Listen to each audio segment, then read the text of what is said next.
Welcome back to my YouTube channel friends. ಬನ್ನಿ ಇವತ್ತಿನ ಈ ವಿಡಿಯೋದಲ್ಲಿ 2026 ಕರಡು ಪಟ್ಟಿಯಲ್ಲಿ ನಮ್ಮ ಹೆಸರು ಇದೆಯೋ ಅಥವಾ ಇಲ್ಲ ಡಿಲೀಟ್ ಆಗಿದೆಯೋ ಅಂತ ಯಾವ ರೀತಿ ಚೆಕ್ ಮಾಡೋದು ಅಂತ ನೋಡ್ಕೊಂಡ್ ಬರೋಣ. ಅದಕ್ಕಿಂತ ಮುಂಚೆ ನಮ್ಮ ಯೂಟ್ಯೂಬ್ ಚಾನಲ್ ಅನ್ನು ಸಬ್ಸ್ಕ್ರೈಬ್ ಮಾಡಿಲ್ಲ ಅಂದ್ರೆ ಸಬ್ಸ್ಕ್ರೈಬ್ ಮಾಡ್ಕೊಳ್ಳಿ ಫ್ರೆಂಡ್ಸ್. ಮೊದಲಿಗೆ ಕ್ರೋಮ್ ಬ್ರೌಸರ್ನ ಓಪನ್ ಮಾಡ್ಕೊಂಡ್ಬಿಟ್ಟು NVSP ಅಂತ ಸರ್ಚ್ ಮಾಡೋಣ ಫ್ರೆಂಡ್ಸ್.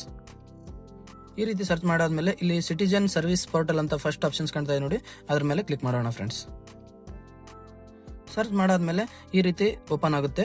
ಇಲ್ಲಿ ಕೆಳಗಡೆ ಸ್ಕ್ರೋಲ್ ಮಾಡ್ತಾ ಬನ್ನಿ ಫ್ರೆಂಡ್ಸ್. ಇಲ್ಲಿ ಕೆಳಗೆ ಇನ್ನು ಸ್ವಲ್ಪ ಕೆಳಗಡೆ ಸ್ಕ್ರೋಲ್ ಮಾಡ್ತಾ ಬನ್ನಿ ಫ್ರೆಂಡ್ಸ್. ಇನ್ನು ಕೆಳಗೆ ಇಲ್ಲಿ ಕಾಣಿಸ್ತಾ ಇದೆ ನೋಡಿ, ಡೌನ್ಲೋಡ್ ಎಲೆಕ್ಟ್ರಾಲ್ ರೋಲ್ ಅಂತ ಕಾಣ್ತಾ ಇದೆ ನೋಡಿ, ಇದ್ರ ಮೇಲೆ ಕ್ಲಿಕ್ ಮಾಡೋಣ. ಈ ರೀತಿಯ ಇಂಟರ್ಫೇಸ್ ಓಪನ್ ಆಗುತ್ತೆ. ಇಲ್ಲಿ select your state, year of revision ಅಂತ ಕ್ಯಾಪ್ಚಾ ಕೋಡ್ ಹಾಕಬೇಕಾಗುತ್ತೆ. ಈಗ ಮೊದಲಿಗೆ ನಮ್ಮ ಸ್ಟೇಟ್ ಅನ್ನ ಸೆಲೆಕ್ಟ್ ಮಾಡ್ಕೊಳ್ಳೋಣ, ಕರ್ನಾಟಕ ಅಂತ.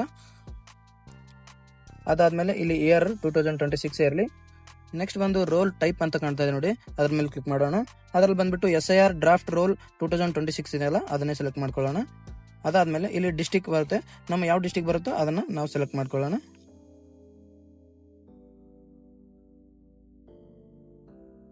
ಇಲ್ಲಿ ನೆಕ್ಸ್ಟ್ ಬಂದ್ಬಿಟ್ಟು ಅಸೆಂಬ್ಲಿ ಕಾನ್ಸ್ಟಿಟ್ಯೂಟೆನ್ಸಿ ಅಂತ ಇದೆ ನೋಡಿ, ನಿಮ್ದು ಯಾವ್ದು ಬರುತ್ತೋ ಅದನ್ನ ಸೆಲೆಕ್ಟ್ ಮಾಡ್ಕೊಳ್ಳೋಣ. ನೆಕ್ಸ್ಟ್ ಬಂದ್ಬಿಟ್ಟು ಲ್ಯಾಂಗ್ವೇಜ್ ಕಾಣ್ತಾ ಇದೆ ನೋಡಿ, ಇಲ್ಲಿ ಇಂಗ್ಲಿಷ್ ಅಂತ ಇದೆ. ನಮಗೆ ಕನ್ನಡದಲ್ಲಿ ಬೇಕು, ಕನ್ನಡ ಅಂತ ಸೆಲೆಕ್ಟ್ ಮಾಡ್ಕೊಳ್ಳೋಣ. ಇಂಗ್ಲಿಷ್ ಬೇಕಾದ್ರೆ ಇಂಗ್ಲಿಷ್ ಅಂತ ಸೆಲೆಕ್ಟ್ ಮಾಡ್ಕೋಬಹುದು. ಅದಾದ್ಮೇಲೆ ಇಲ್ಲಿ ಕೆಳಗಡೆ ಕ್ಯಾಪ್ಚಾ ಕೋಡ್ ಕಾಣ್ತಾ ಇದೆ ನೋಡಿ, ಅದನ್ನ ನಾವು ಎಂಟರ್ ಮಾಡ್ಕೋಬೇಕು. ಅದು ಯಾವ ರೀತಿ ಇದೆಯೋ ಅದೇ ರೀತಿ ಎಂಟರ್ ಮಾಡ್ಕೊಳ್ಳೋಣ.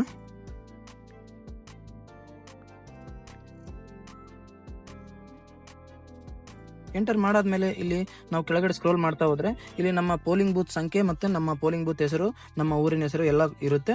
ಇಲ್ಲಿ ಒಂದೊಂದಾಗಿ ನಾವು ನೆಕ್ಸ್ಟ್ ಅಂತ ಈ ರೀತಿ ಇದು ಮಾಡ್ಕೊಂಡು ನಾವು ನೋಡ್ತಾ ಈ ರೀತಿನೂ ಚೆಕ್ ಮಾಡ್ಕೋಬಹುದು.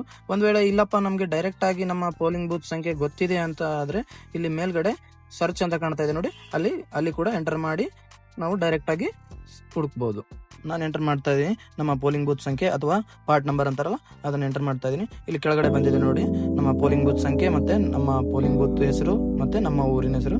ಅದಾದ್ಮೇಲೆ ಇಲ್ಲಿ ಡೌನ್ಲೋಡ್ ಅಂತ ಕಾಣ್ತಾ ಇದೆ ನೋಡಿ, ಅದ್ರ ಮೇಲೆ ಕ್ಲಿಕ್ ಮಾಡಬೇಕು. ಅದಾದ್ಮೇಲೆ ಸ್ವಲ್ಪ ವೇಟ್ ಮಾಡಿದ್ಮೇಲೆ 2026 ಕರಡು ಪಟ್ಟಿ voter list PDF file download ಆಗುತ್ತೆ. ಅದನ್ನು ಓಪನ್ ಮಾಡಿಕೊಂಡು ಇಲ್ಲಿ ಇದರಲ್ಲಿ ನಮ್ಮ ಹೆಸರು